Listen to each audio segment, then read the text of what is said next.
Con gusto. Al grupo, por favor, siéntete libre de interrumpirme si algo no está claro, si voy rápido, si quisieras profundizar algún aspecto y esto. Mira, em, la lógica es una niña. Voy a empezar a hablarte cosas que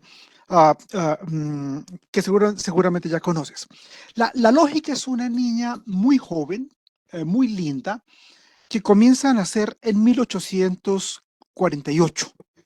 Em, cuando comienza a nacer en 1848, termina de nacer hacia 1931 más o menos.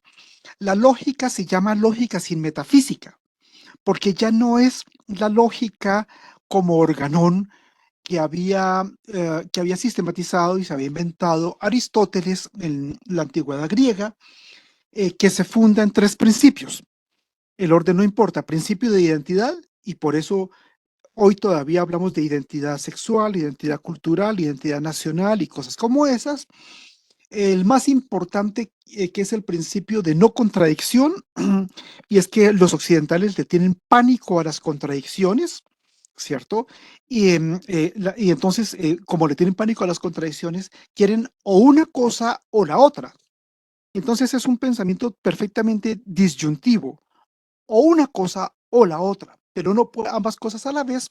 Y la reafirmación del principio de no contradicción, que se llama técnicamente principio de tercero excluido.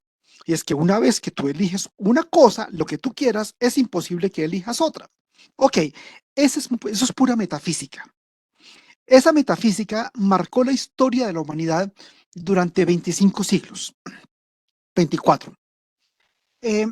A través de un camino que no te voy a contar porque es un poquito técnico, con gente como Bull, quizás algunos a Bull si lo conoces por las redes booleanas, que son importantes en computación y cosas como estas, empieza a nacer lo que se va a llamar la lógica sin metafísica.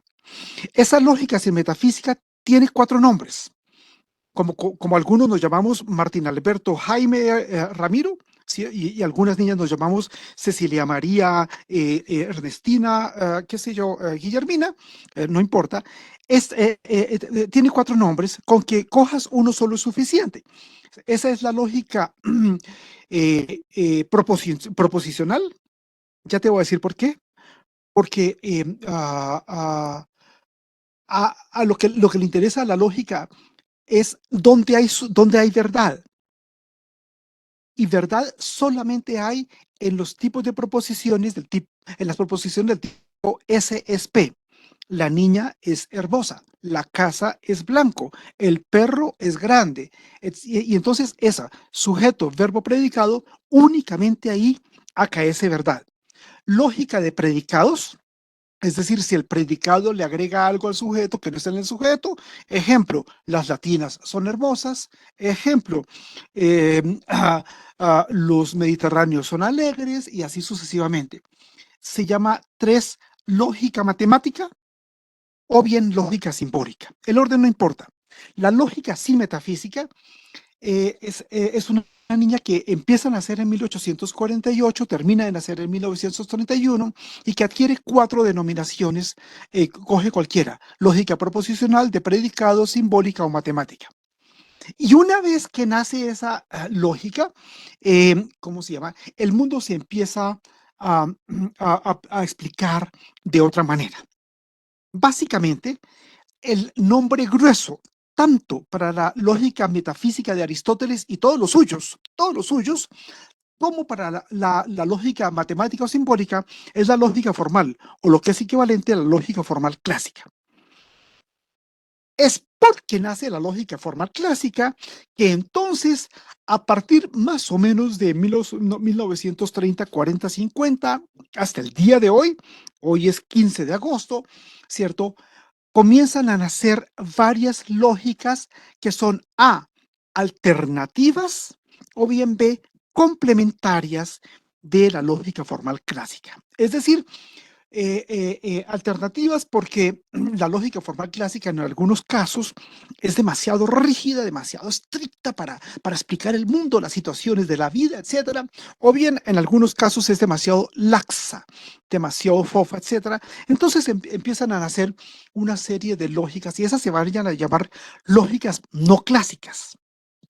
Las lógicas no clásicas se llaman también lógicas filosóficas. eh, eh, Argentina como país tiene unas muy buenas pequeñas contribuciones a las lógicas no clásicas, básicamente en términos de divulgación y de apropiación de cosas. Brasil ha hecho muy sólidas contribuciones a algunas de las lógicas no clásicas a partir de un autor que tú y yo no conocemos, que se llama Newton da Costa. Y el mejor centro en América Latina de lógicas no clásicas, queda en Campinas. Los mejores matemáticos del mundo, los mejores lógicos del mundo, austriacos, australianos, gringos, japoneses, dime tú el nombre, pasan, tienen que pasar, tenemos que pasar en algún momento por Campinas, por el Centro de Lógica, Filosofía de la Ciencia, ¿cómo se llama? Porque es uno de los hitos de las grandes catedrales, si me permites la expresión, de la lógica en el mundo. Ok. Ilse mencionaba, el orden no importa, cuatro lógicas que son muy sugestivas, pero antes de entrar en ellas, tú eres más sensible que yo, te das cuenta, el tema es el de la lógica contra las lógicas. Y entonces lo que tenemos es un pluralismo lógico. ¿Y sabes qué significa un pluralismo lógico? Un pluralismo en formas de pensar el mundo, uno. Dos, un pluralismo en las formas de decir el mundo y muy importante, un pluralismo en las formas de organizar y de vivir el mundo. La lógica formal clásica te dice, hay una única forma. ¿Cuál? Evita contradicciones. Evita ambigüedades o ambivalencias. O es una cosa o la otra. O es hombre o es mujer, o es día o es noche, o es animal o es piedra, y así sucesivamente, ¿cierto? Y es imposible que, ¿cómo se llama? Que adoptemos posiciones ambiguas o ambivalentes. Perdón por el ejemplo. Señores del jurado, señor Ramírez, recuerde usted que está ante el jurado y está bajo juramento. ¿Jura usted decir la verdad y nada más que la verdad? No, señor juez, porque yo sé otras lógicas no clásicas y hay muchas formas de verdad y hay muchas formas de decir, eso es desacato. No, viejito, estudie lógica, estudie complejidad. Entonces, esa referencia rápida es porque tiene implicaciones muy, muy grandes con respecto a lo que podemos determinar como verdad, verdadero y así sucesivamente. Es decir, hay más de una manera, y eso tiene que ver con la pluralidad de terapias, ¿cierto? Como tú lo sabes, en el mundo hay físicas o psicológicas, etcétera, más de 500 tipos de terapias, ¿cierto? Eso es muy, muy significativo, that's a fact, ¿cierto? Más de 500 tipos, desde equinoterapia hasta psicoanálisis, pasando por terapias génicas, CRISP y lo que tú quieras, combinando, etcétera. Entonces es muy interesante para el tema grueso que más adelante te voy a sugerir y es tratar de pensar salud. Tratar de pensar salud es tratar de pensar vida. Entonces, hoy vivimos un mundo, quizás tu papá y el mío, tu papá y el mío no, pero tú y yo hoy vivimos un mundo que se dice de múltiples maneras y no termina de decirse de una manera mejor que de otra. Em, Entonces, nosotros los liberales decimos el mundo de una forma, pero nosotros los negros de otra forma también, y nosotros los comunistas de otra manera, y nosotras las lesbianas de otra forma, y nosotros los indígenas, y nosotros los ni, y así sucesivamente te das cuenta, pero eso para los que somos viejitos y clásicos es escandaloso, porque las cosas solo pueden ser de una manera y de una manera, punto. Entonces, el beneficio del pluralismo lógico es que te permite un pluralismo axiológico, un pluralismo ético, un pluralismo en las formas de pensar el mundo y de vivir el mundo. ¿Hasta aquí estamos? Ok, Regio. Entonces, algunas de las lógicas más interesantes, el orden no importa, es la lógica de la ficción. La lógica de la ficción, ojo a lo siguiente, nos dice que hay cosas que no existen y no necesitan existir para ser verdaderas, ¿cierto? Te voy a mencionar algunos ejemplos de cosas que no existen y no necesitan existir para ser verdaderas. Ana Karenina, Pedro Páramo, Madame Bovary, ¿cierto? Y así sucesivamente. Eh, eh, eh, Cuando yo leo La guerra y la paz de Tolstoy, cuando yo leo, qué sé yo, ah, ah, ah, el jugador, entonces el joven Raskolnikov de Dostoyevsky, yo me emociono con las cosas que vive Ana y su amor imposible porque está casada, qué sé yo, todas las familias se parecen entre sí, pero algunas se parecen, recuerdas al inicio del libro de Tolstoy. Entonces, la lógica de la ficción nos permite entender que a veces hay sueños que son muy verdaderos y que son más verdaderos que la realidad y no necesitan existir para ser reales. ¿Qué es real? De entrada, lo que este bicho, le estoy mostrando el bicho, lo que este bicho dice que es real, ¿cierto? Pero este bicho, pero a este bicho le suceden cosas. Una de las cosas que le sucede a este bicho, por ejemplo, es que se enamora. Por ejemplo, ¿cómo se llama? Es que tiene sueños o a veces delirios, ¿cierto? Y a veces, y así sucesivamente. Y esas cosas que este bicho cree es real. Em, eh, el amor es una experiencia psicótica. Tú y yo ya lo sabemos. Estar enamorados es estar efectivamente psicóticos y significa perder por consiguiente el sentido de la realidad. ¿Cierto? La cochina realidad nos importa cinco cuando estamos enamorados, ¿cierto? Y entonces tu mamá y la mía nos dice, pero no, aterriza, pero ya bájate, ese hombre no te conviene, esa mujer no te conviene, ¿cierto? Espérate, qué sé yo. Y el mundo, empezando por tu familia y la mía, el mundo te invita a que te bajes de ese delirio psicótico que es el amor. Y tú y yo estamos enamoradas o enamorados, ¿cierto? Y nos importa cinco el mundo. Nos importa cinco las instituciones, la iglesia, el partido, el Estado, cosas como esas, y estamos viviendo el amor. Es por eso que que es una experiencia psicótica, porque no sé nada de principio en realidad. Sorpresa, al final del día, parece ser, yo no estoy enteramente seguro, que termina triunfando el principio de realidad.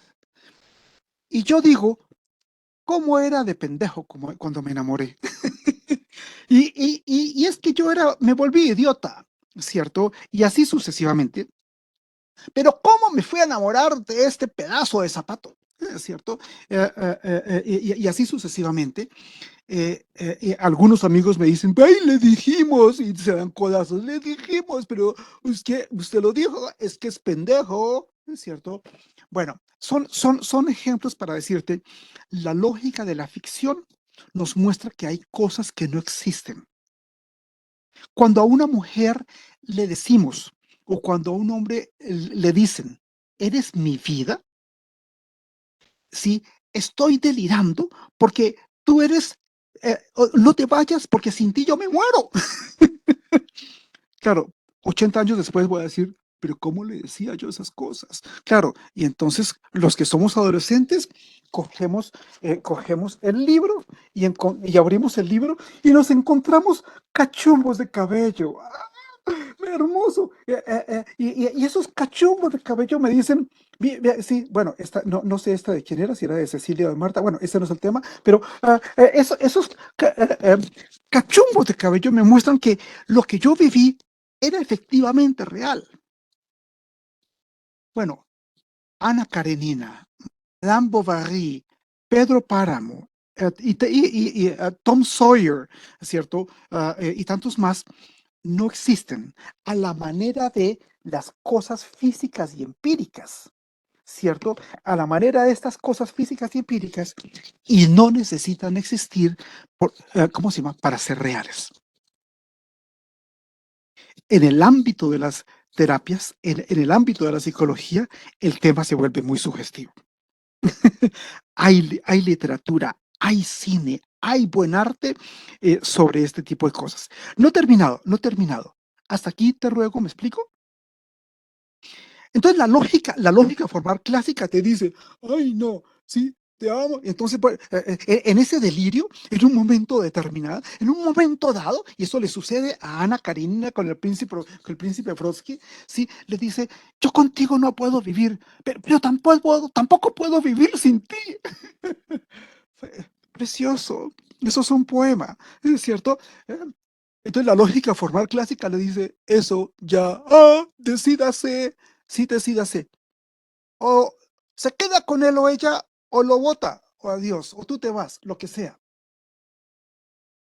No, la lógica de la ficción te permite vivir en tensiones y te permite vivir con contradicciones. Primera nota de pie de página, esta primera nota de pie de página es muy importante, por lo menos para tu cultura científica y la mía. Hay, hay teorías, hay ciencias, hay fenómenos que saben de contradicciones con la condición de que sean contradicciones no triviales y aceptan y viven esas contradicciones. La mejor de lejos en la historia de la familia humana de esas teorías se llama la mecánica cuántica. Y la mecánica cuántica te dice que una partícula se comporta como partícula y como onda a la vez, o que una onda es una onda y una partícula a la vez. Y eso es contradictorio, porque o es partícula o es onda. Si es una partícula, yo sé en dónde está, aunque no sepa para dónde va, ¿cierto? Si es una onda, yo no sé en dónde está porque las ondas están en todas partes. Es una nota de pie de página muy importante, ¿cierto? Bueno, la mecánica cuántica es la mejor teoría que nos muestra que la realidad es contradictoria, onda, partícula, con tal de que sea no trivial y funciona. Cierro la primera nota de pie de página. Esta lógica, esta lógica de la ficción tiene una conexión directa con otra lógica no clásica que se llama lógica paraconsistente. Justamente esta fue la contradicción de Brasil como país, ¿cómo se llama? A las lógicas no clásicas. Como nosotros los argentinos estamos a punto de elegir a un loco en octubre, yo soy extranjero, no debo hablar de eso, ¿cierto? Entonces te voy a contar que Newton da Costa era un brasilero muy importante que es el papá de las lógicas paraconsistentes y desarrolla las lógicas paraconsistentes mientras estaba refugiado en París por la dictadura brasilera. ¿Cierto? Brasil estaba carcomida por la dictadura y algunos nos quedamos en Brasil, otros nos fuimos. Newton da Costa se fue y fue en París cuando desarrolló, ojo a la palabra, las lógicas paraconsistentes. Entonces, las lógicas paraconsistentes me permiten entender que las contradicciones no hay que evitarlas, que podemos vivir con contradicciones y esto anótalo en rojo y mayúscula con tal de que sean no triviales. Entonces, lógica, psicológica, matemática, etcétera, el único favor que te ruego es que las contradicciones sean no triviales. Y yo entonces, la vida se me va. No sé si viste, es es una referencia. Si la viste, Regio, si no la viste, créeme. Oppenheimer, en este momento hay dos películas, Barbie o Oppenheimer. Entonces voy a hablar de Oppenheimer, ¿cierto? Eh, eh, eh, Opie estaba enamorado de esta mujer comunista que lo ataba y lo perseguía, etcétera, y Opie vuelve con ella, tal, etcétera, y bueno, y mientras tanto se había casado, ¿cómo se llama? Con esta otra, etcétera, a que no era miembro del Partido Comunista, bueno, en este caso gringo, etcétera, pero esa situación, ¿cierto? No puedo vivir contigo, pero no puedo vivir sin ti, estás presente, pero estás ausente, pero y lo hemos reconocido, lo hemos hablado, tú reconoces que yo estoy casado, tú reconoces que, etcétera, estoy trabajando para el gobierno gringo, como esa situación es una caricatura, pero muy aproximada, suponiendo que hayas visto la película, ¿cierto? Es justamente o bien lógicas para consistentes o bien, ¿cómo se llama? Lógica de la ficción. La lógica formal clásica no entiende eso. Y la lógica formal clásica te dice, es la última vez que lo voy a decir, o una cosa o la otra. Ok, hasta aquí te ruego, ¿me explico? Bien, dos. Tres, otra de las lógicas no clásicas, ¿cómo se llama? Eh, Se llama la lógica, esto es nuevo para todas nosotras, para todos nosotros, que se llama la lógica libre. Se llama la lógica libre, así tal cual. Y la lógica libre también forma una pequeña constelación con estas dos que te acabo de mencionar, porque ¿sabes qué es libre de qué? Libre de hechos físicos o fácticos. Los gringos dicen, ok, show me the money, ¿sí? Facts, ¿sí? As a matter of fact, ¿es cierto? Ok, the data, ¿sí? The data say that, ok, entonces como si el mundo estuviera hecho de hechos, ¿cómo se llama? Y de datos. Y ese mundo hecho de hechos y de datos, ¿cómo se llama? Es unívoco. Segunda nota de pie de página. Habla con algunos amigos o amigas que sepan de analítica de datos, que sepan de información, que sepan de matemáticas. Óyeme esta cosa, los datos no son ciegos y sordos. Como yo soy colombiano, nadie es perfecto, pues lo voy a decir con Shakira. Los datos no son ciegos, sordos, mudos y rabiosas. Sí, sí, así habla Shakira. No me gusta Shakira por lo demás. ¿Sí? Y no por lo del hijo de la Rúa, etcétera. No, no me gusta Shakira. No. ¿Cómo se llama? Los datos te hablan.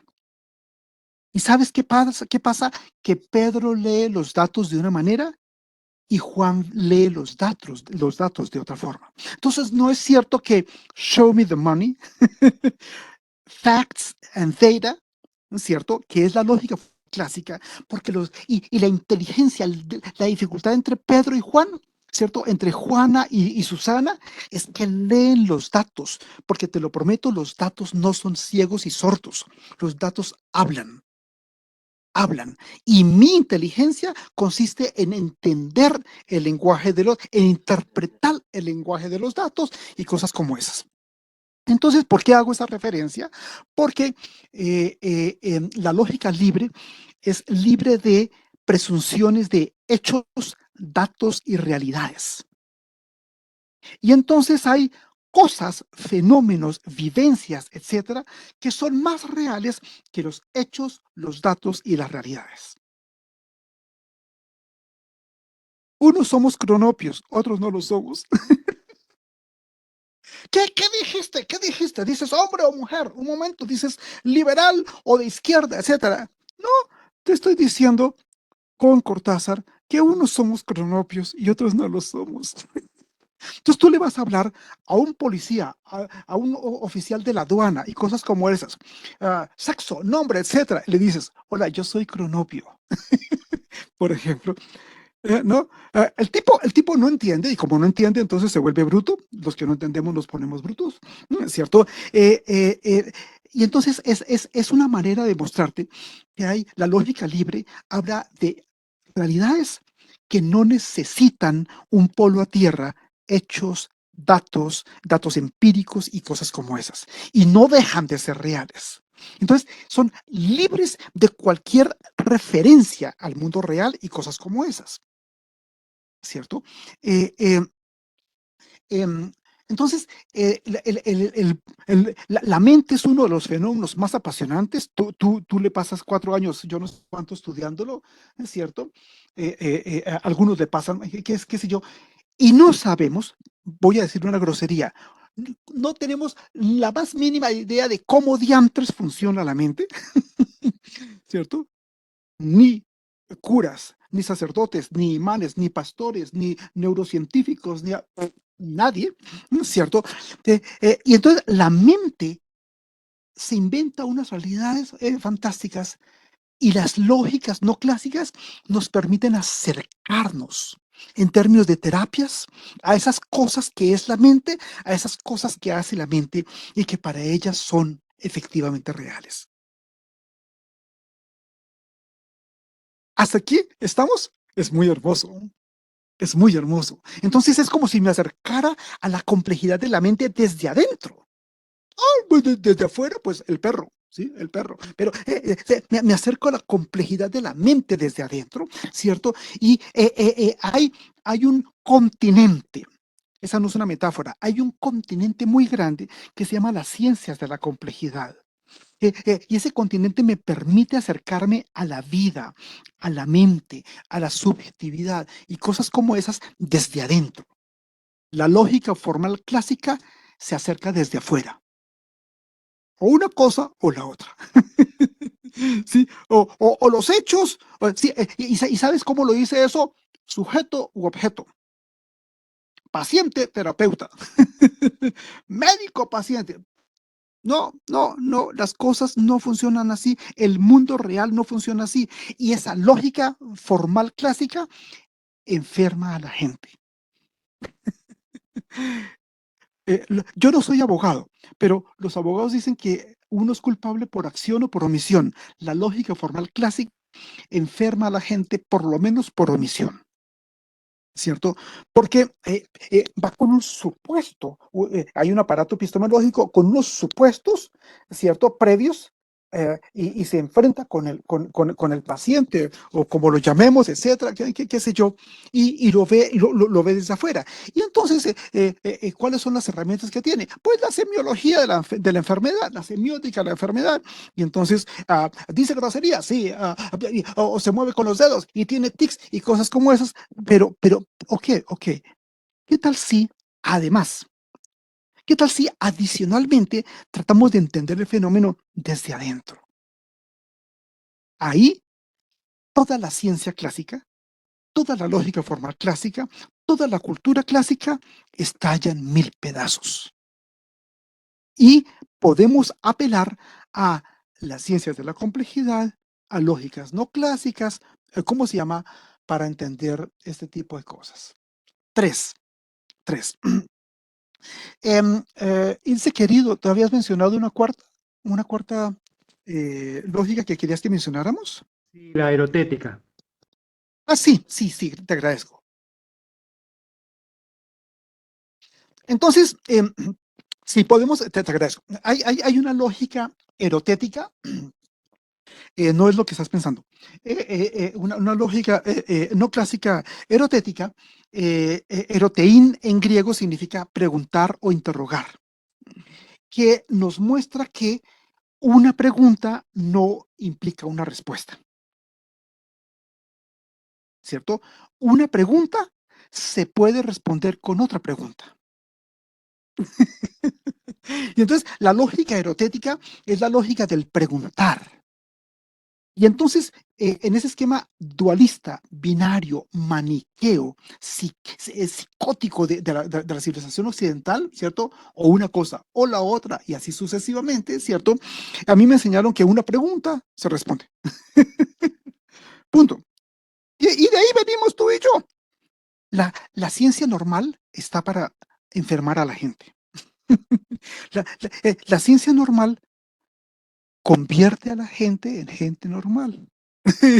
Yo soy normal. Sí, eso, la ciencia normal vuelve a la gente normal, ¿no es cierto? Ok. em, eh, entonces, la lógica, te voy a mencionar un ejemplo cualquiera. Está Romeo y Julieta, es un ejemplo, o Abelardo y Eloísa, o Daphne y Chloe, o lo que tú quieras, ¿cierto? O Pedro y Juana, y cosas como esas. Y entonces uno de los dos le dice, hola, ¿qué vas a hacer esta tarde? Pregunta. La lógica formal clásica me diría, nada, voy a estudiar, voy a ir al gimnasio, voy a ir al cine. Ok, no. La otra pregunta, la otra persona, la que tú quieras, como ha pasado por una de esas charlas a los que invita a irse, le responde, ¿qué voy a hacer esta tarde? Eh, ¿Tú qué crees? Se vuelve más interesante. Sí, sí. Eh, em, eh, ¿Tú qué vas a hacer esta tarde? ¿Tú qué crees? Y entonces eso implica otra respuesta. Em, eh, ¿Tú sabes de verdad? Tú sabes, ¿verdad? Entonces, mira las cosas, cómo se van volviendo más sutiles, ¿sí? ¿Qué vas a hacer esta tarde?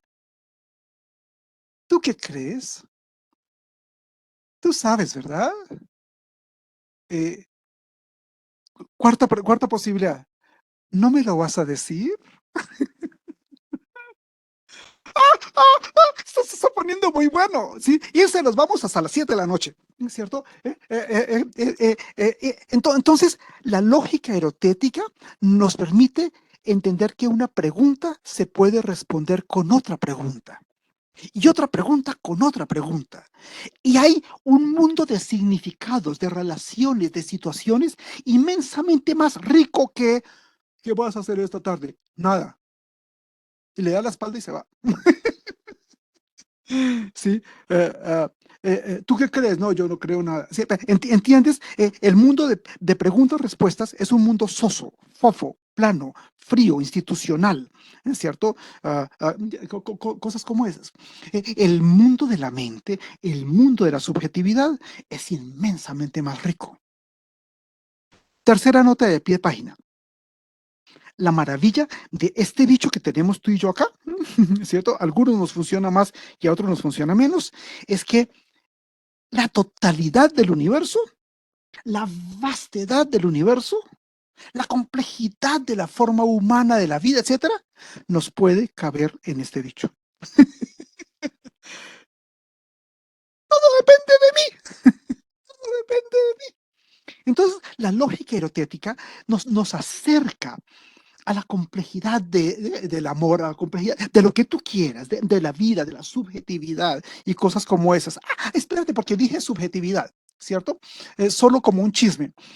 La subjetividad, uno, dos, la conciencia, tres, la autoconciencia, ni es un rasgo exclusivamente humano, ni tampoco es un rasgo distintivamente humano. Empíricamente, se ha reconocido que la autoconciencia existe ya desde los cordados. No te estoy diciendo mamíferos superiores, ¿cierto? No te estoy diciendo, ¿cómo se llama? Animales altamente encefalizados, como las aves. ¿Cierto? Desde los cordados. Y tú sabes cómo, evidentemente que lo sabes. No sé qué semestre vas, eso no me lo dijo irse antes, cómo se llama, pero en primer semestre lo aprendiste con el experimento del espejo.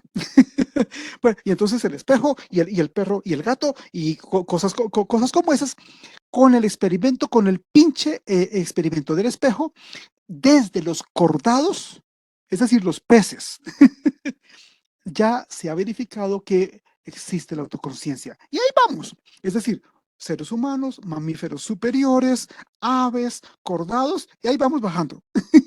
Yo soy optimista, nadie es perfecto. Pasado mañana, las bacterias y los virus van a tener autoconciencia.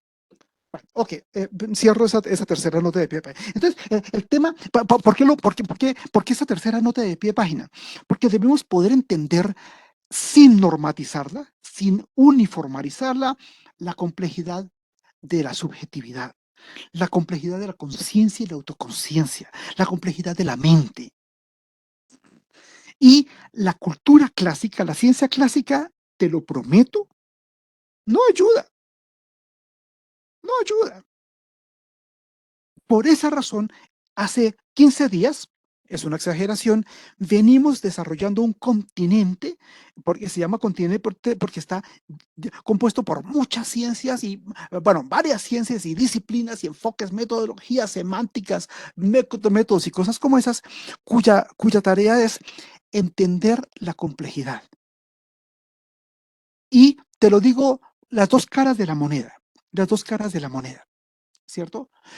No hay fenómeno más complejo que la mente o lo que es equivalente que la vida misma. Y entonces, más pronto que tarde, con amigos, con colegas, con familiares, nos encontramos. Oiga, sí, pero usted nos pidió consejo, sí, y le ayudamos, sí, y le recomendamos, le advertimos, etcétera. ¿Y por qué lo hizo? No, no sé. Pero sí, otra vez, fue el terapeuta, nos pidió consejo, fue donde el cura, fue donde el imán, fue donde el pastor, fue donde el rabino, fue donde la policía y pidió consejo, etcétera. Sí, bueno, ¿y por qué lo hizo? No sé. Bueno, ahí está, ahí está. La mente y la vida, cuando están sanos, ojo, ojo, la palabra es muy fuerte, no funcionan algorítmicamente. Una mente enferma está sujeta por algoritmos. Algoritmo es el concepto computacional para decir normas, recetas, mandamientos, indicaciones, manuales de funciones, institucionalismo, neoinstitucionalismo y cochinadas de esas. La inmensa mayoría de la gente, que esto no salga de esta aula, la inmensa mayoría de la gente funciona algorítmicamente. Sorpresa, frente a esta situación, la inteligencia artificial lleva todas las de ganar. La inteligencia artificial las lleva perdidas cuando pensemos y vivamos en términos no algorítmicos. Voy a ilustrarte esto en otros términos perfectamente distintos. Exactamente el mismo argumento, pero con otra luz distinta. Yo soy en el teatro, en el cine está el luminotécnico, ¿es cierto? Ok, yo no soy camarógrafo, yo no soy el luminotécnico. Entonces vamos a arrojar otra luz distinta sobre, ¿cómo se llama? Sobre la cosa. Em, la psicología clásica, la psiquiatría clásica, las ciencias de la salud clásica me dicen que la sinestesia es una enfermedad mental. La, el gran arte, la gran pintura, la gran poesía, ¿cómo se llama? Y llévalo. Por el contrario, consiste en la capacidad de comunicación de un sentido con otro y traducción de contenidos de un sentido con otro. La gente normal, pendeja, ¿cierto? Para ellos existe, ¿cómo se llama? El happy hour. Sí, aprovecha, estamos el happy hour. ¿Por qué? Pues ay, necesito un recreo y, ya, y, sí, y luego sí van, se toman 3 copas y luego regresan al día siguiente a hacer la misma cosa. La gente bobita, ¿cómo se llama? Tiene un sentido y luego otro sentido y ya. La complejidad de la mente o de la vida es la sinestesia y entonces está lejos de ser una enfermedad mental. Paséate por la historia del arte, paséate por la historia de la poesía, paséate por la historia de la gran literatura, etcétera. Bueno, nosotros desde las ciencias, dicho en general, particularmente las ciencias de la complejidad, hoy ya sin ambajes podemos decir, alguien verdaderamente creativo, verdaderamente inteligente, verdaderamente sensible, no es que necesariamente, pero puede tener sinestesia. ¿Ves la luz distinta que te sugiero sobre el mismo argumento anterior? Bueno, oye, Ilse querido, casi Le- 45 minutos. eh, eh, una más y no jodo. no, está bien, está bien. Pero no sé si haya preguntas o comentarios, Vale. observaciones, críticas, lo La que tú quieras. intuición no la dejemos de lado, que ha sido abandonada. La intuición, Ah, sí, sí, sí, sí, ¿tiene así. lógica? Ah, sí, sí, sí, sí, sí, sí. Mira, te voy a contar, veo que la mayoría son chicas en el salón. Si es así, enhorabuena. Entonces, lástima para los chicos, yo estoy entre esa minoría, ¿cierto? La historia de Occidente esto es en serio, eso que te voy a decir es en serio. La historia de Occidente fue la historia del logos. Es una tradición eminentemente logocéntrica y por derivación, lo vamos a reconocer después, encefalocéntrica, ¿cierto? Y eso comienza con gentecita como Platón y Aristóteles. Y entonces Platón y Aristóteles solo saben cómo se llama de eso, una visión antropológica. Presento disculpas para las chicas. Literalmente antropológica significa de hombre macho, bruto, peludo, feo, etcétera. No, una concepción antropológica no es una concepción ginecológica y así sucesivamente. ¿Sabes por qué? ¿Por qué Platón y Aristóteles? Eso es en serio. Y hay muchos argumentos. Se inventan esa cosa porque en la Grecia arcaica, en la América prehispánica podemos hacer referencias igualmente en ese sentido. En la Grecia arcaica había un valor, una instancia, un faro, qué sé yo, distinto al logos, que era la intuición. En griego, la intuición se dice nous, ¿cierto? Eh, ¿Y sabes qué primaba en ese periodo arcaico? Genial, el matriarcado. ¿Cierto? Y entonces las mujeres somos más intuitivas y Platón y Aristóteles y todos los suyos se pusieron nerviosos con eso. Óyeme, esto que te voy a decir es en serio. Óyeme, esto es en serio. En el siglo XVII, en Inglaterra, las mujeres tenían prohibido por ley ser amigas entre sí y hablar entre sí. Es en el siglo XVII cuando viene ese rumor de que las mujeres son chismosas, ¿cierto? Eso no es cierto, eso es un mito urbano. Somos más chismosos los tipos, ¿es cierto? En el siglo XVII, entonces, es lo que te estoy diciendo es en serio. Ha habido un pánico atávico del hombre hacia la mujer. Y por esa razón, discúlpame, vamos a terminar, tú no lo sabes, yo soy muy religioso y el Señor te acompaña. Entonces alguien en el salón va a decir, ¿y por qué el Señor y no la señora? Entonces, toda esa tradición patriarcal, ¿sí? El Señor es tu pastor, híjole, no, no, chao, a eso no juego, ¿cierto? Se debe se debe al hecho de que, ¿cómo se llama? Los hombres clásicamente han tenido pánico de las mujeres y se instauró simbólica, física, militarmente, etcétera, toda una tradición patriarcal. Cuarta nota de pie de página. En América Latina no tenemos patriarcado. En América Latina tenemos una cosa peor que el patriarcado, que es el machismo. ¿Cierto? El patriarcado, pues sí, entonces hablemos de Barbie. Si antes hablamos de Oppenheimer, hablamos de Barbie. No, pues regio, sí, pero en América Latina estamos chingados porque tenemos machismo. Ojalá tuviéramos patriarcado. Entonces, toda esa tradición patriarcal, Dios todopoderoso. ¿Y qué pasa si digo Dios a todopoderosa? Ay, pues no, porque, sí, etcétera. Es el resultado del desplazamiento de la intuición en nombre de la razón. Y se lo opacó a sangre y fuego hasta hace 8 días. Es un decir. Y hace 8 días empezamos a recuperar la importancia de la intuición. Y entonces del pensamiento lateral. Y entonces, ojo, de la imaginación, ¿cierto? La imaginación, decía todavía Descartes, que fue formado por los jesuitas, ¿es cierto? Seguramente por eso dijo lo que dijo. ¿Cómo se llama? La imaginación y la voluntad tienen que ser constreñidas por el entendimiento. Óyeme, ¿lo ves?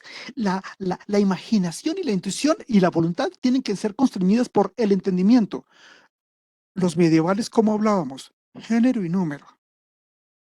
Los medievales somos los jesuitas, los franciscanos, los dominicos, los agustinos y toda esta gente. Y entonces género y número es, el entendimiento es patriarcal. La imaginación, la intuición, la voluntad es femenina. Esto tiene, te lo juro, lástima en una charla de 15 minutos no podemos agotar la cosa, una historia. Y entonces hace 8 horas, estoy exagerando, empezamos a recuperar la importancia de la imaginación. Uno, dos, la importancia, espérate, de la intuición. Y entonces empata con lo que decía hace un momento, que la ciencia no se basa en hechos, datos, realidad y cosas como esas. La ciencia se basa en lo más hermoso e indomable que son las chicas que están en este auditorio, la imaginación. La imaginación es el verdadero punto arquimédico en cualquier campo del conocimiento y de la ciencia, de la investigación, etcétera, gracias al cual, digamos, nos hacemos posibles. No hay la razón y los hechos y los datos y las cosas como esas, ¿cierto? Te voy a mencionar, ya para terminar, dos ejemplos muy puntuales. Galileo no se pudo subir al edificio más alto que había en su época porque un guachimán de estos se lo impidió, ¿no? ¿Cierto? Hemos estado en manos de los guachimanes, ¿cómo se llama? Que era la Torre de Pisa, que ya estaba inclinada en esa época. Y entonces se imaginó el famoso, y eso es física del colegio tuyo y mío, ¿cierto? Se imaginó lanzando desde una altura cualquiera 1 kilo de algodón y 1 kilo de hierro. ¿Y qué cae más? Bueno, se lo imaginó. Se lo imaginó, ¿cierto? Einstein era un funcionario público, a pesar de eso era inteligente, ¿cierto? En la estación de trenes de Berna, etcétera. Y él ya sabía, las personas medianamente informadas ya lo sabíamos, que la velocidad de la luz son 300.000 kilómetros por segundo, en realidad 298.600 kilómetros por segundo. Y entonces, ¿sabes cómo es que desarrolla la teoría de la relatividad? Inicialmente la teoría de la relatividad especial y luego general, porque dijo, ¿qué tal si yo me subo en un rayo de luz, me agarro y me voy, etcétera? ¿Cómo se vería el mundo desde un rayo de luz? Esa fue la génesis. No el experimento y los datos y la razón y la cosa.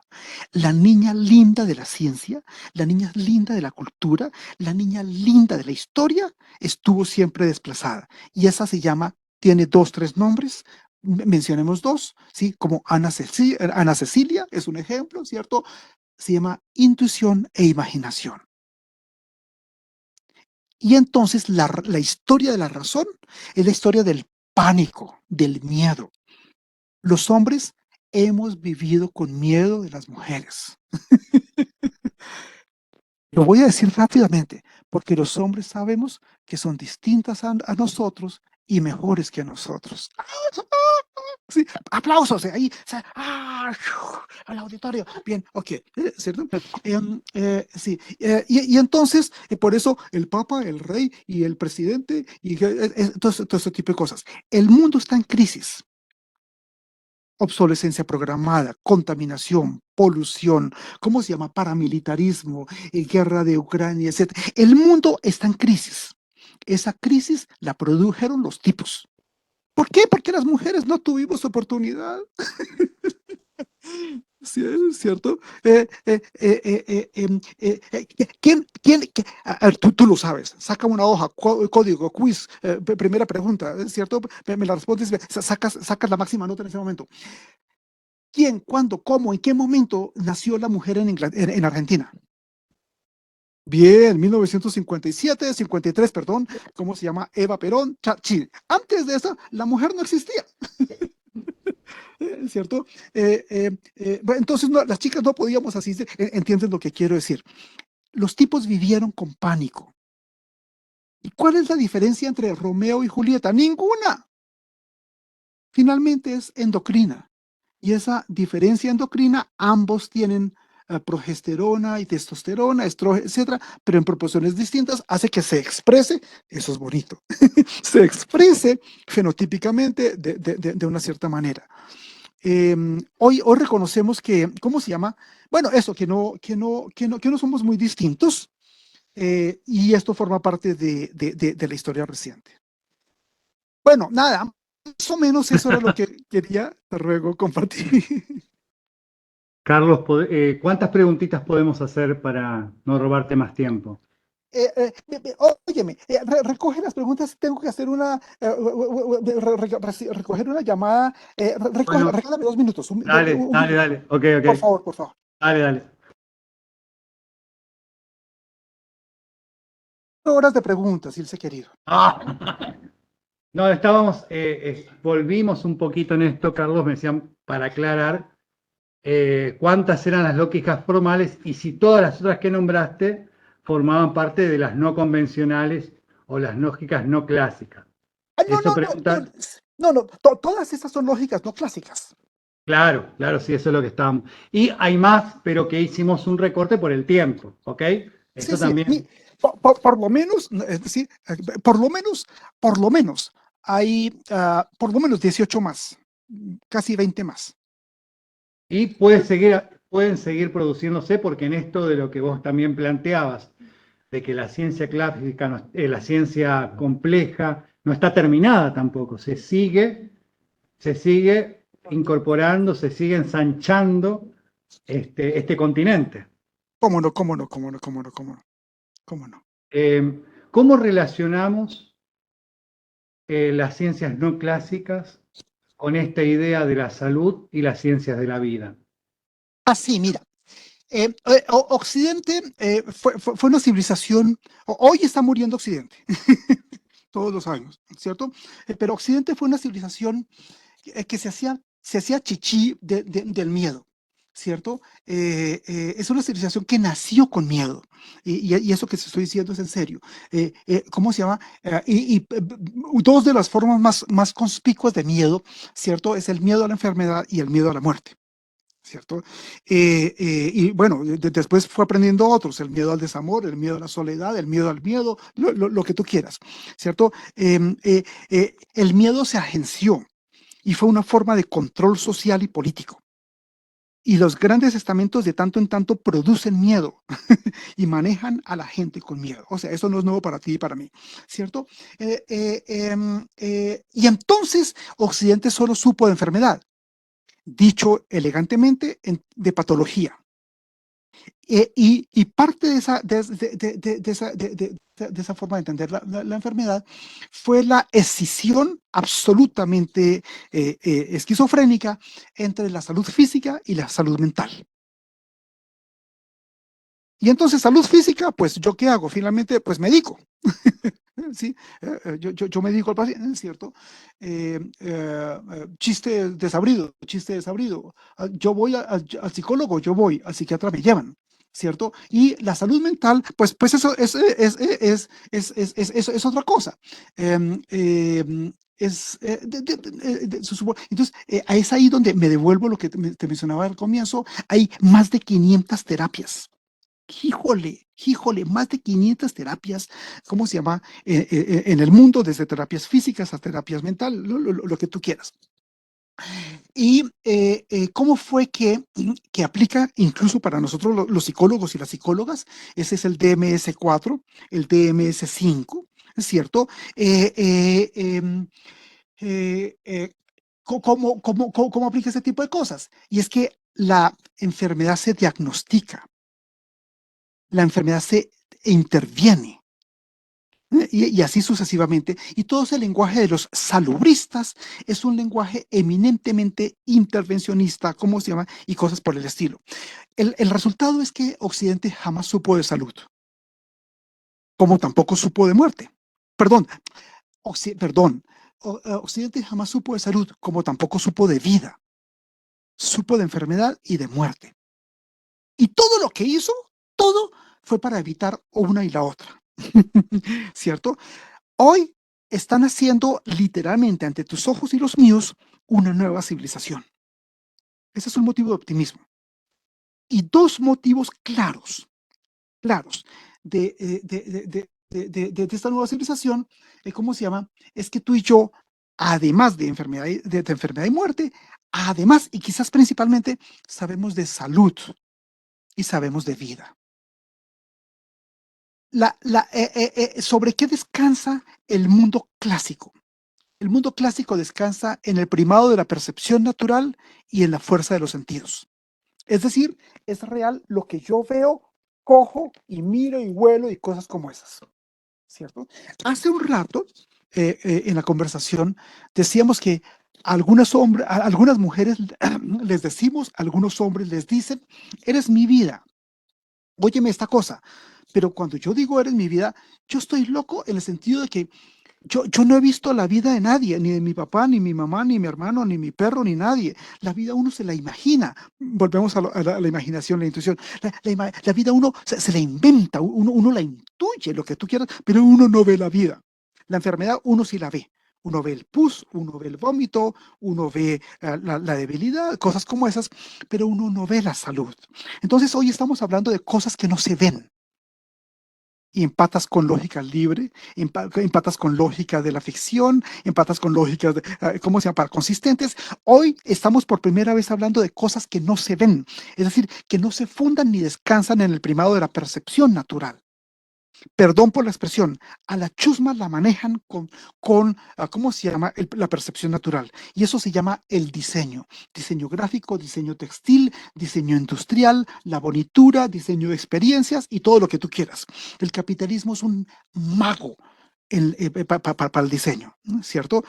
A pesar de que hubiera sido Toulouse-Lautrec el que se inventó esta cosa. Pero Toulouse-Lautrec no sabía lo que se iba a... ¿Cierto? Toulouse-Lautrec es el padre del diseño. Gráfico, paséate una vez más por la obra de Toulouse-Lautrec y cosas como esas, ¿cierto? Entonces, tú y yo estamos empezando a hablar. Entonces, ¿qué es lo que pasa con la salud? La salud uno no la interviene, uno no la diagnostica. Pedro ve a Juana. Juana le gusta a Pedro, pero Pedro tiene formación de salubrista. Y entonces se acerca a Juana y le dice, hola Juana, ¿quieres salir conmigo esta tarde? Juana, que es una buena niña, no le dice sí o no, le dice ¿por qué? Y entonces Pedro, que tiene lenguaje salubrista, le dice, es porque te quiero intervenir. No, no, no, empezamos mal, no, no funciona así, no funcionan las cosas. Uno no interviene nada, uno no, si me explico, uno lo deja ser. Uno lo entiende, uno lo acompaña, uno lo vive conjuntamente si tú lo quieres. Entonces, vida, salud son realidades. No, sí, sí, mira, tú y yo somos sistemas físicos, pero no nos reducimos a la física.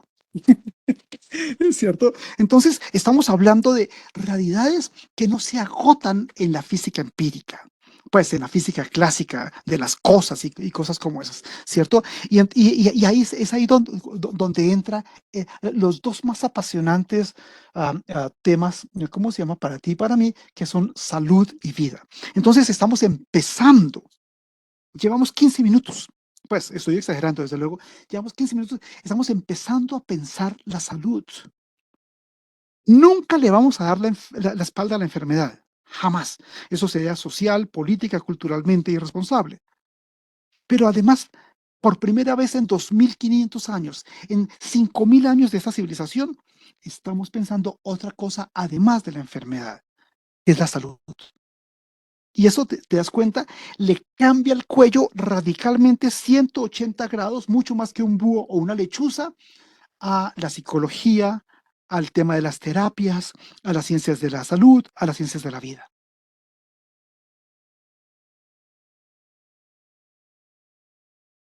Abelito, ¿te parece para una preguntita más? ¿Puede ser? Podés acercarte porque no va. No tenemos un micrófono.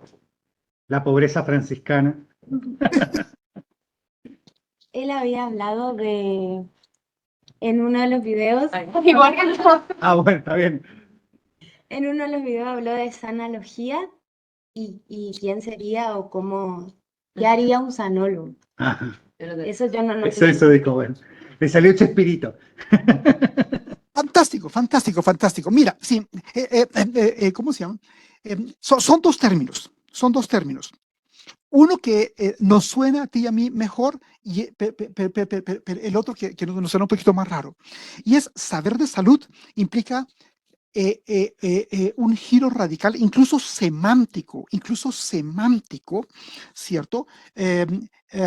Con respecto a la medicina, las terapias, fisioterapia, logoterapia, todo ese tipo de cosas, ¿cierto?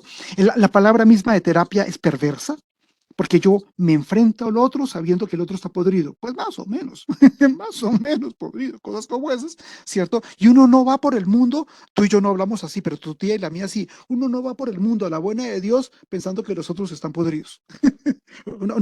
Así no hay vida, así no hay convivencia, qué sé yo. Entonces, tú y yo vemos la salud, fantástico, tú y yo vemos la enfermedad, pero además, y quizás fundamentalmente, la salud. Y entonces hay dos formas como podemos decir eso. El orden no importa. Uno, sanalogía, o el otro es valeología, con V pequeña de vaca. Valeología. Solo para efectos pedagógicos, permíteme ilustrarlo por medio de la valeología. En griego, eso es clase de griego, de griego antiguo, valeo significa tres cosas: estar bien, estar feliz y estar sano. Es precioso. Te lo voy a poner en otros términos. Yo viví un tiempo en Japón, y cuando tú en Japón saludas, algunos quizás conocen una cosa, o genki desu ka, ¿cierto? Genki, ¿sabes qué es genki? Es salud, no es como hi man, hi, how are you man? Sí, o cómo vas-tu, si tú vas por ahí, cómo vas-tu, hola, ¿cómo estás? ¿Cómo si tú estás aquí? ¿Cierto? En japonés, o genki desu ka, es porque yo te estoy preguntando por lo que social, cultural, históricamente es lo más importante, y es cómo estás de salud. Sí, es cierto. Entonces, métele cultura, métele historia, métele antropología, métele lo que tú quieras. Entonces, no es, hi, how are you, man? Sí, o cómo va tú, sí, cómo va você, sí, o cómo estás, cosas como esas, sino yo te pregunto, yo voy al punto. ¿Cómo estás de salud? Entonces, la valeología es el estudio de la salud, ya no de la medicina, ya no la psicología, ya no la enfermería y todo ese tipo de cosas. No, no, definitivamente no las terapias, porque yo tengo la capacidad, quien quiera que diga yo tengo la capacidad de ver al otro como alguien sano, como alguien feliz y como alguien bueno. Es fantástico. Y entonces el mundo se puede hacer más amable, menos, me devuelvo en términos de distancia, ¿cómo se llama? De distancia de sujeto y objeto, médico-paciente, profesor-estudiante y todas esas cochinadas, ¿cierto? Entonces, usé pedagógicamente esa referencia para hablar de la sanología. Incluso te voy a ampliar las cosas. Cuba, lo mío es la ciencia. A algunos nos gusta Cuba, a otros no nos gusta. Ese no es el punto. Cuba ha explorado mucho más la sanología. En España, en Barcelona, se ha explorado un poco más la sanalogía. La misma sanología existe en varios países de la antigua Unión Soviética, que, ¿cómo se llama? Como valeología. Entonces, ¿cómo se llama? Yo sé que para nosotros, que tú y yo que somos hispanohablantes, digamos, lengua materna del español, quizás la sanología podría ser más próxima que valeología por aquello de sanar. La dificultad es que quizás pudiéramos generar un poquito de ruido en la distinción importante para las ciencias de la salud entre curar y sanar. Y es que sanar entonces me mete, ya sabes, los cristales mágicos y un poco de vudú y cosas como esas, un poco delicadas, ¿cierto? Pero sí, la pregunta es muy bonita, te agradezco mucho. Esto ya está escrito y publicado. Como yo quiero mucho a Ilse y entonces a todos los estudiantes de Ilse, te voy a contar una primicia. Sí, entonces en los encuentros, dame una primicia. Sí, entonces te voy a sí, ya escribí, ya terminé un libro desarrollando una cosa que no existe en el mundo, en ninguna parte del mundo, ¿cierto? Que es una teoría de la salud. Y entonces esto ya está escrito, lo estoy puliendo, me estoy demorando mucho en pulirlo, y es hacer desarrollar una teoría de la salud. ¿Sabes por qué es importante eso? Porque la teoría nos permite ver fenómenos. La función de la teoría no es simplemente entender y explicar, sino hacer visibles los fenómenos, ¿cierto? Entonces, esto parcialmente eso ya está publicado y tal, que era la referencia de la chica que hizo la pregunta, y a eso apunta Entonces, nadie puede pensar las cosas bien si al mismo, si al mismo tiempo no piensa el lenguaje en el que se dicen las cosas. No es suficiente con pensar las cosas. Hay que pensar también el modo, el lenguaje como se dicen las cosas. No es suficiente con transformar las cosas, también hay que transformar el lenguaje de las cosas. Función performativa del lenguaje. Austin, hacemos cosas con palabras, ¿cierto? Debemos también, por tanto, también pensar y cambiar el lenguaje que tú y yo heredamos, que se maneja allá afuera y cosas como esas. Y eso apuntaba entonces lo de esa analogía y valiología. Me imagino que nos vas a acercar la publicación cuanto antes, ¿no? Ya que en el compartir, entonces, está interesante estos dos caminos, ¿no? El que iniciaste no hace mucho sobre la terapia y complejidad y sobre la teoría sobre la salud. Ambos se pueden encontrar, ¿no? ¿Cómo no? ¿Cómo no? ¿Cómo no? ¿Cómo no? ¿Cómo no? Sí, así es. Última pregunta. Vale, vale, listo. Sí, La que le comenté hoy, vení, acércate. Sí, sí. ¿no se me va a ¿Tuviste la escuchar? iniciativa? A ver si se escucha, Carlos. ¿Escucha? ¿Acá? Inténtalo, inténtalo. No, a ver, fuerte, fuerte. Hola Carlos, mi nombre es María Eugenia. Hola, María Yo le Eugenia. quería preguntar, con el profe venimos dando cuestiones de la posmodernidad y cómo se pasó de una modernidad en la que mi pensamiento era reduccionista y unitario a la posmodernidad, los múltiples pensamientos que se pueden generar y los múltiples puntos de vista. Quería saber qué influencia tuvo eso en lo que usted está desarrollando con la ciencia de la complejidad, O si es viceversa. o si es al revés, claro. María Eugenia, tienes un nombre bonito. Ninguna. ¿Qué influencia tuvo esa cosa? Ninguna. Yo quiero mucho a Ilse. La posmodernidad, eso fue una moda. Eso fue una moda, como cuando tu papá y los míos usaban pantalones bota campana y las niñas usábamos peinado estilo Farrah Fawcett y cosas de esas, esas son modas, ¿cierto? Em, em, em, te voy a contar un chisme político, un chisme político. Los más grandes críticos de la modernidad son posmodernos. Y ¿sabes qué querían muchos, la mayoría de los posmodernos? Volver antes de la modernidad, es decir, al medioevo. Mm. Hay gente de los legionarios de los legionarios de Cristo, del Opus Dei, de los Caballeros de la Virgen y muchas otras cosas que se sientan a manteles con la posmodernidad. Y la razón es porque ellos hacen una crítica de la modernidad, finalidad, volver a lo que había antes de la modernidad.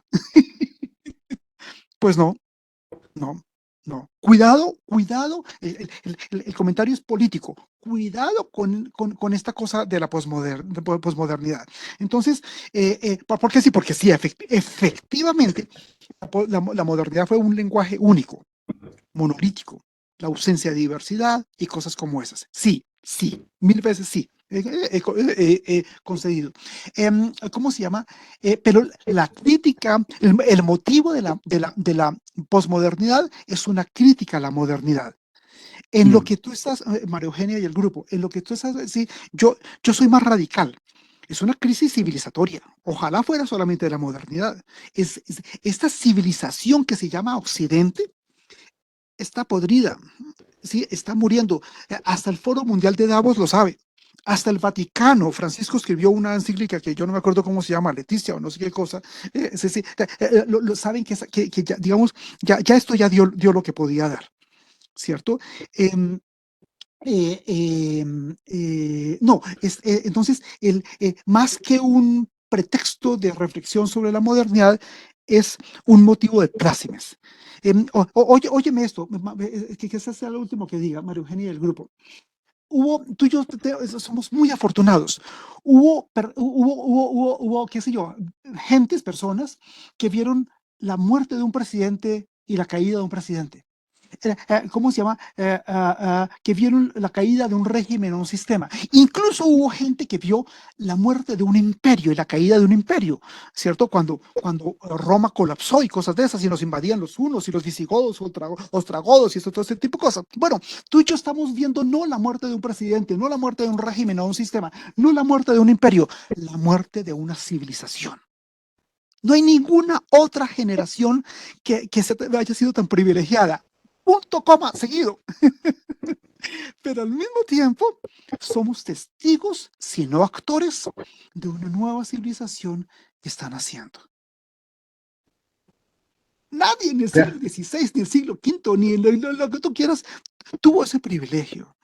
Le pusiste un eco de esperanza al final. Pero es la vida, Ilse querido, es la vida y es la salud. Claro, no todo final representa la muerte. En absoluto, en Claro. absoluto, claro. Pero por eso nos sirve este recorrido, no solamente de las lógicas, sino de la letra. Tu letra que nos ayuda también con tus textos, tu reflexión hecha letra, que nos aporta también el poder pensar con otros conceptos, otras realidades. Sí, y ahí vamos, y ahí vamos. Por todo ese regalo, bueno, muchísimas gracias. Gracias por tu tiempo. A ti, a todas y a todos, a todas y a todos, un abrazo. Esto es una ley desde la antigüedad. El amigo de mi amigo es mi amigo, entonces yo soy amigo de Ilse, Ilse es amigo tuyo, pues ya soy el amigo del amigo, es mi amigo, y nada. Solo te pido un favor, consiéntete mucho, cuídate mucho, diviértete mucho, y ya otro día, otra vez nos veremos. Un abrazo. Abrazo enorme. Te quiero mucho. Nos vemos. Bueno, chao. Voy al baño.